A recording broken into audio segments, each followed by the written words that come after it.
আমরা নান্না স্যার দ্বিতীয়ার্ধে আজকে ফর ওয়ার্ল্ড স্টুডেন্টের যে সেলিব্রেশন হচ্ছে তার দ্বিতীয়ার্ধে পৌঁছে গেছি।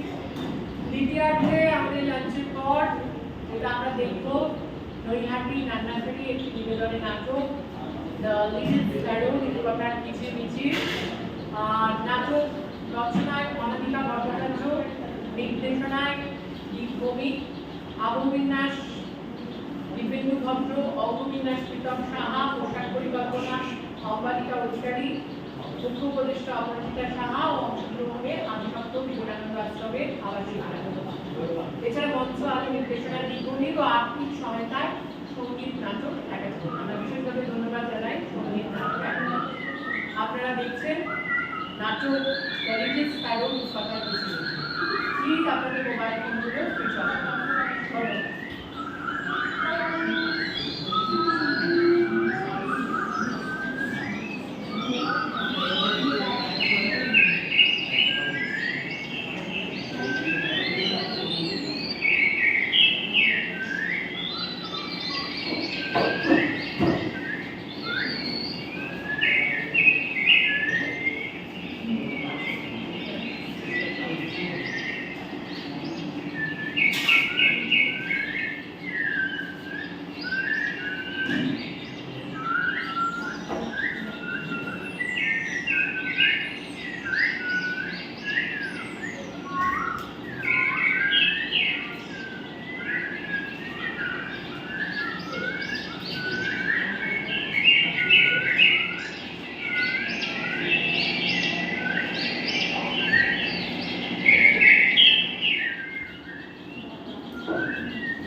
নিজেদের দোষেই তারা আনলো মহামারী।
হয়নি।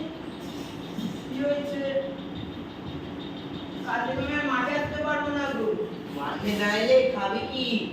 এবছর তো এই রোগের ঠেলায় তেমন ভালো ফসলের উৎপাদন হয়নি। যে করি আর বলো না ভাই, আমার বাড়িতে মা ভাই দুজনেই কলেরায় মরল।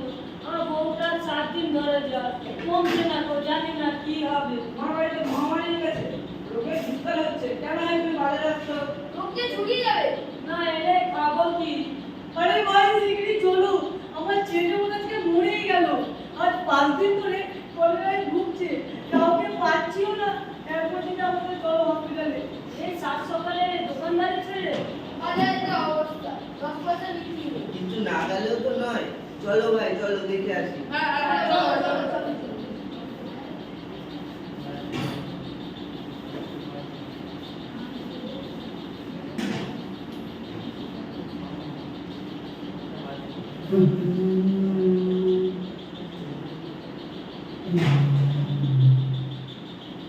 সকল দেশবাসীকে জানানো হচ্ছে যে এই সরকারি রাজ্যে ডেঙ্গু, ম্যালেরিয়া, কলেরা, প্লেগ রোগ দেখা দিচ্ছে।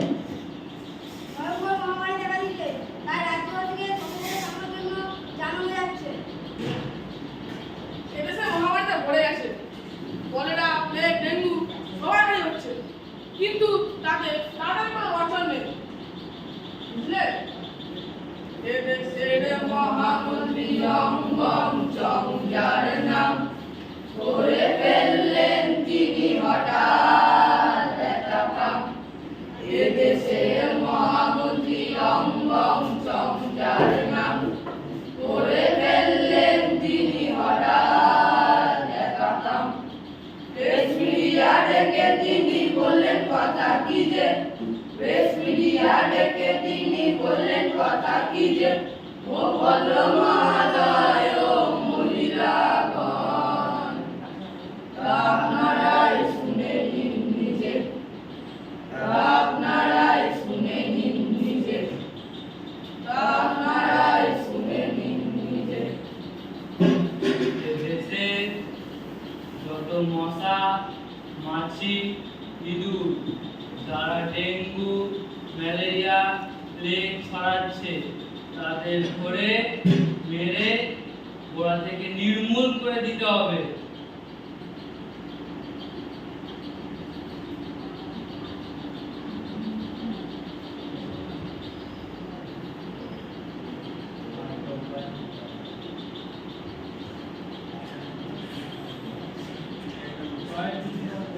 তার একটা উপায় খুঁজে পাওয়া গেছে।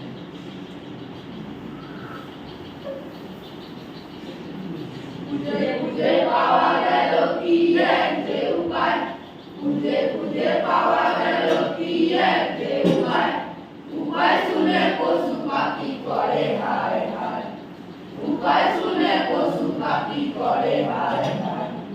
মহামারী কমাতে চিকিৎসা না করে, মহামারী কমাতে চিকিৎসা না করে, বললেন মন্ত্রী মহাশয়, যত পারো পশু পাখি মারো ধরে ধরে, যত পারো পশু পাখি মারো ধরে ধরে, আহা মারো ধরে ধরে। আজকের বিশেষ খবর, মন্ত্রী অঙ্গম চং একটি প্রেস মিটে জানিয়েছেন যে এই দেশে মহামারীর জন্য দায়ী মশা, মাছি ও ইঁদুর। এদের ধরে মারতে পারলে এদের সংকট মিটে যাবে।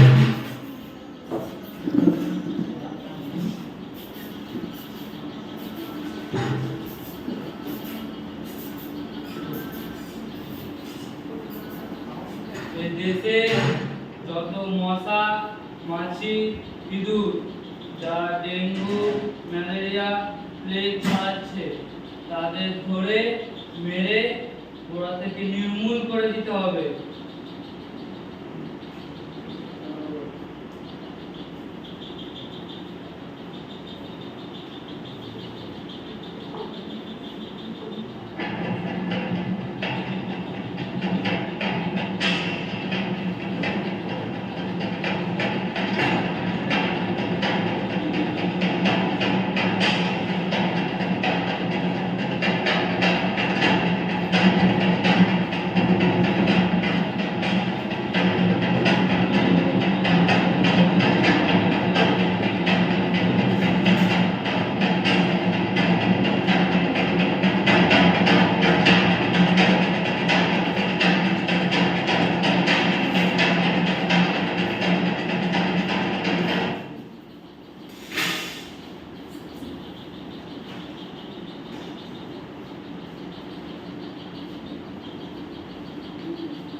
আসছে। হুররে! এবার দ্বিতীয় আক্রমণ মাছি।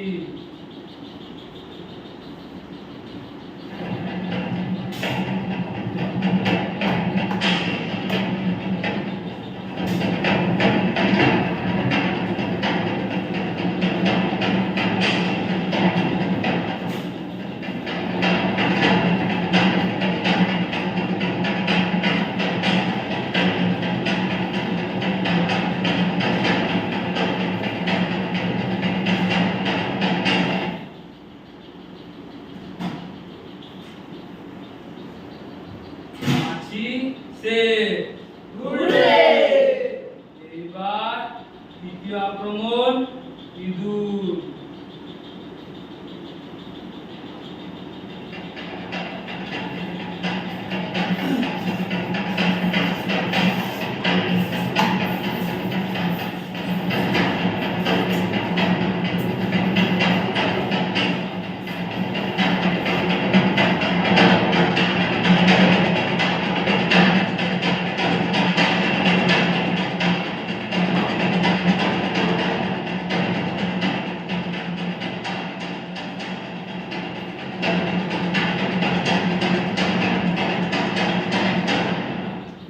ইঁদুর সে। হুররে! আচ্ছা, আমরা যে এত মশা মাছি ইঁদুর ধরে ধরে মারলাম, এতে কি আমাদের কোনো লাভ হলো? দেশের খাদ্য সমস্যা কি মিটলো তাতে? নিত্য প্রয়োজনীয় জিনিস কি হারে দাম বেড়েই চলেছে। এবার তো আমরা কিছু আর খেতেই পারবো না।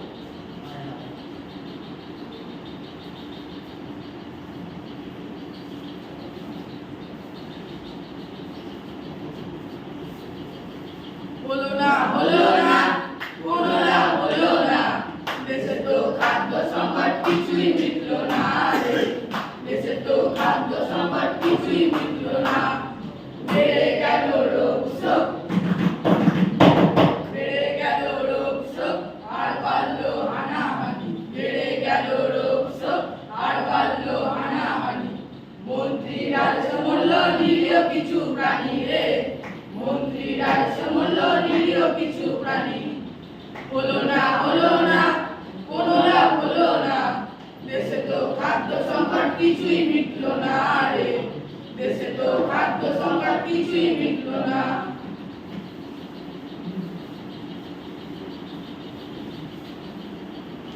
স্যার, মশা মাছি ইঁদুর এতে দৌড় বেরো কিছু লাভ হলো স্যার? তো মহামারী কমবেই না। আর অন্যদিকে গভর্নমেন্ট তো জিনিসের দাম বাড়িয়েই চলেছে। জিনিসের দাম না বাড়ালে চলবে কি করে? যে কিছু করার নেই। এই মুহূর্তে কোনো ওষুধের আমদানি বা বিস্তার করার উপায় নেই। দেশের মানুষকে কিছু একটা করে আটকে রাখতে হবে। আমাদের অপরাধতার কথা তাদের জানতে দেওয়া মূর্খামি। কিন্তু আপনি স্যার দেশবাসীকে প্রতিশ্রুতি দিয়েছে যে তাদের ভালোভাবে শুরু করবে। হ্যাঁ, দিয়েছি বটে, কিন্তু প্রতি বছরই এই ডেঙ্গু ম্যালেরিয়া প্লেগে এত মানুষ মারা যাচ্ছে। আর সবথেকে বড় সমস্যা খাদ্যাভাব। স্যার, আমাদের দেশের কৃষকেরা ফসল ফলাচ্ছে বটে, কিন্তু তাতে করে কোনো রপ্তানি হচ্ছে না। স্যার, আমাদের দেশের রপ্তানি কিন্তু তেমনি বেড়ে গেছে। দেশের শিল্প ও কৃষি যদি উন্নতি না হলে দেশের খাদ্য সংকট দেওয়া দেবে। তাই তো স্যার আপনাকে একটি ছোট্ট খবর দিতে চাই। চড়ুই পাখি। চড়ুই পাখি? সে কি বললো? হ্যাঁ স্যার, চড়ুই পাখি। আমাদের দেশে একটি মাত্র চড়ুই পাখি প্রতি বছর প্রায় 4.5 কেজির উপরে ফসল খেয়ে ফেলে। হ্যাঁ স্যার, আর আমাদের দেশে না জানে কত লক্ষ লক্ষ চড়ুই পাখি আছে, তারা না জানে কত টন টন ফসল খেয়ে ফেলে। হ্যাঁ, ঠিক কথা, এটা তো ভাবিনি।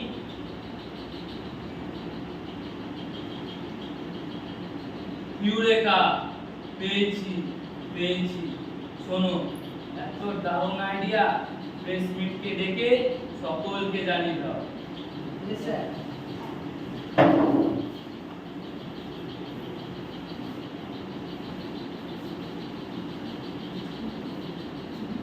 আজ প্রেস মিটে মাননীয় মন্ত্রী জানিয়েছেন মশা মাছি ও ইঁদুরের মতো চড়ুই পাখি মেরে ফেলার অভিযান শুরু করতে হবে, কারণ চড়ুই পাখি আমাদের দেশের ফসলকে খাদ্যাভাব সৃষ্টি করছে।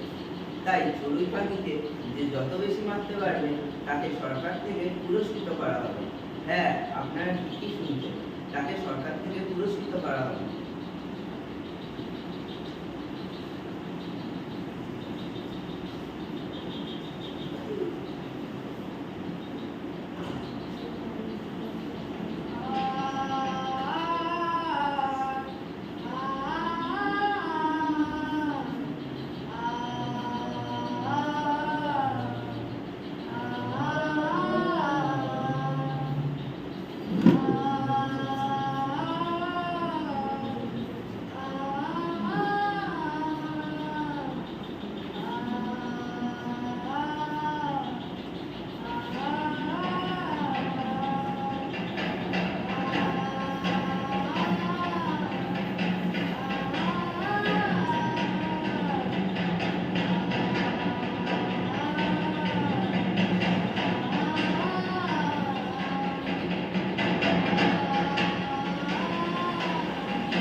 দেশবাসী এক ভয়ঙ্কর মরণ খেলায় মেতে ওঠে।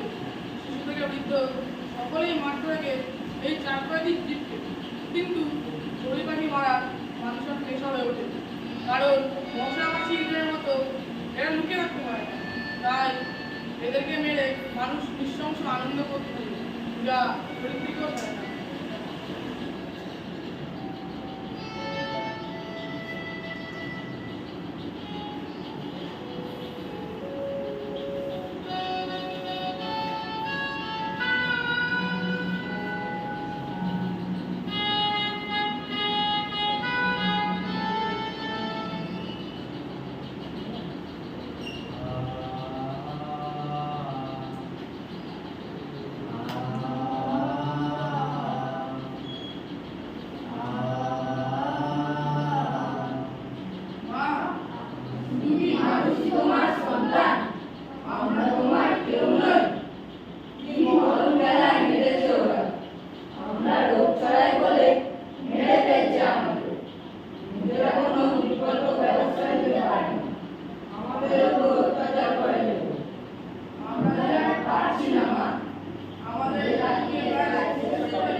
মনুষ্য জাতি পৃথিবীর শ্রেষ্ঠ জীব, তবে তারা যে নৃশংসতায় লিপ্ত হয়েছে আজকাল তাদের নিজেদেরই ক্ষতি হচ্ছে।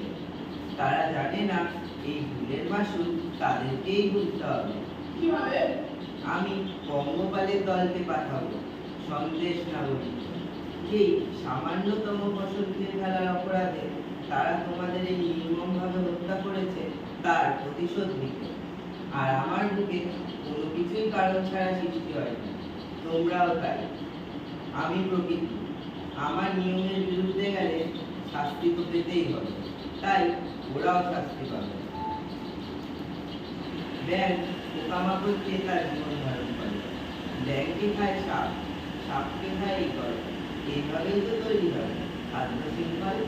আর এর মধ্যে যদি কোনো একটি প্রাণীর অভাব হয় তাহলে তো অন্য প্রজাতি বেড়ে যাবে, আর আমি আমার ভয়ঙ্কর রূপ ধারণ করব। তিনি সন্দেশ প্রদেশের মানুষেরা তারা এই ভুল নিজেরাই প্রত্যক্ষ করবে।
যাতে প্রত্যক্ষ ও বড় কার্যকলাপের ফলে অঙ্গন শ্রমের মতো অনেক নেতাপিতাই আছে যারা ভবিষ্যতের চিন্তা না করে এমন কিছু সিদ্ধান্ত নিয়ে বসে যাতে ক্ষতি ছাড়া ভালো কিছু হয় না। তাই তো আমাদের এই কর্মকুশলতাই আমাদের মৃত্যুর কারণ। আজকাল আমরা বিবেচনাহীন হয়ে মৃত্যু মিছিলে সামিল হই। তাহলে কবে ভাববো আমরা বাকি প্রাণীদের কথা? কবে ভাববো আমরা বাকি প্রাণীদের কথা? কবে ভাববো আমরা বাকি প্রাণীদের কথা? কবে ভাববো আমরা বাকি প্রাণীদের কথা? কবে ভাববো আমরা বাকি প্রাণীদের কথা? কবে ভাববো আমরা বাকি প্রাণীদের কথা? কবে ভাববো আমরা বাকি প্রাণীদের কথা? কবে ভাববো আমরা বাকি প্রাণীদের কথা? কবে ভাববো আমরা বাকি প্রাণীদের কথা? কবে?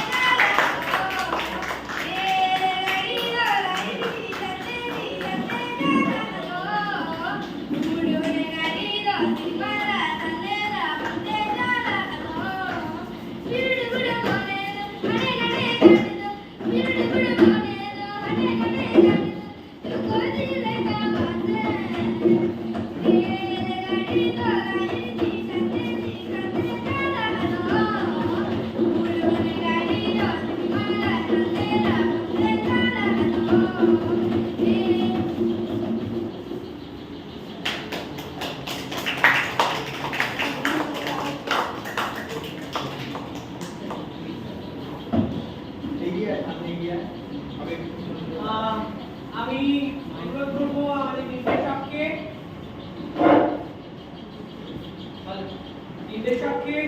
সকলের সাথে পরিচয় করে দেওয়ার জন্য এবং দু চার কথা বলার জন্য। এবং আমি আমাদের ম্যাগনাসার সদস্য শ্রীমতী সুদেশনা আচার্য বলবো নির্দেশক ভৌমিককে উত্তরীয় করিয়ে সম্মাননা জানানোর জন্য। তার আগে সকলকে একটু নামগুলো বলে দেওয়ার জন্য অনুরোধ করব।